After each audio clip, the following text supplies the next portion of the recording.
Paychex reported that their revenue and earnings per share advanced in their most recent quarter. However, when I explored deeper into the financial reports, I was surprised to find a trend of modest and stagnating growth numbers. In this video, I'll be showing why I think Paychex is not a high growth stock and why it is overpriced at current levels. So let's jump right into it. For a start, revenue has grown from $0.7 billion in 2015 to $1.1 billion in the most recent quarter. That is just a growth of 57% over the last 5 years. And the outlook for the next FY is another rise of a mere 11% growth. To make matters worse, Paychex has been acquiring other businesses as a strategy to grow its market share. Paychex acquired Lesser Group from Denmark in 2018. Paychex said that it believes the acquisition will provide additional opportunities for growth in Europe. Paychex also acquired HROI in 2017 and said it expands the company's presence in the PEO industry. In 2018, it acquired Oasis for $992 million and it contributed $163 million to revenue in 2019. If we go back to the revenue chart, we can see the contribution from Oasis here,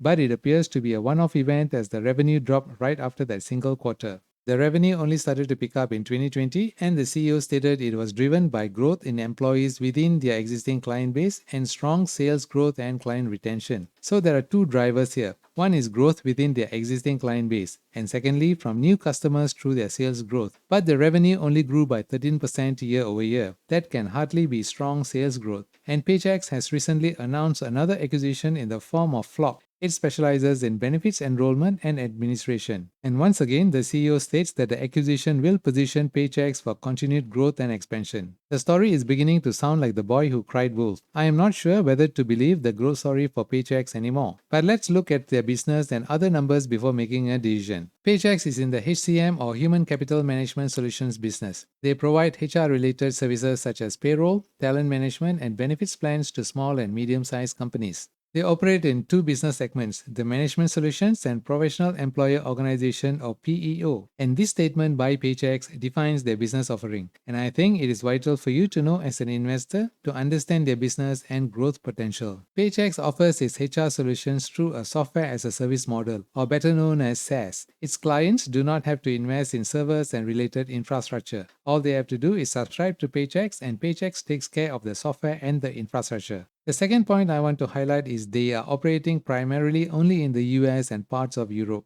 And I think this clearly shows their direction when it comes to growing their company. Although they can scale their business operations easily with their SaaS model, Paychex seems to be focusing only on the US and parts of Europe for growth. I feel this is a wasted opportunity as the SaaS model enables them to scale easily and grow the business rapidly. The advantage of the SaaS model is evident in the cost of revenue chart. It has remained flat since 2020, although the revenue grew during this time. And that translates into a higher gross profit. The gross margin has also benefited, and at 70% highlights the lucrative business model of Paychex. The total operating expenses have been rising, driven largely by sales and general admin. Paychex provides dedicated personal service to its clients, and that is another cost component. The operating income has also jumped higher since 2020 but has started to flatten. The net profit has doubled since 2015 and the net margin is a solid 30%. However, it too has started to flatten. This is what happens if the revenue does not grow fast enough. The income will start to flatten. The earnings per share also spots the same pattern, with steady growth from 2015 and a flattening pattern in 2021.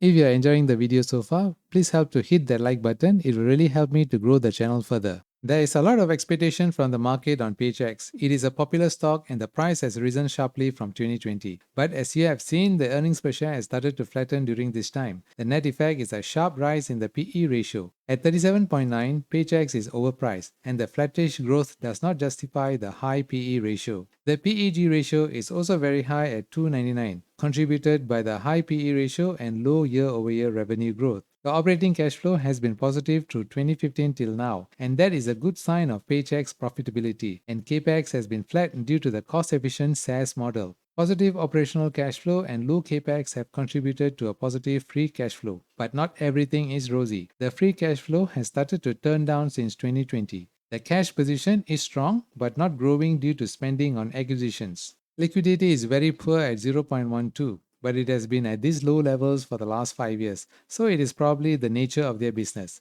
Their assets have been growing at a higher pace than liabilities. The biggest asset is cash, followed by goodwill and property, plant and equipment. On the liability side, Paychex has a debt of $798 million or 8.2% of total assets. Paychex paid interest of $9 million on their debt or 2.8% of net income. So there are no issues with the debt. The rising share price has also pushed the price to book to higher levels. At 15.4 price to book, the valuation is very high. The last time I did a video on Paychex, I shared this chart and I said that the price is facing resistance at the psychological $100 mark. If it breaks through, it could reach much higher levels.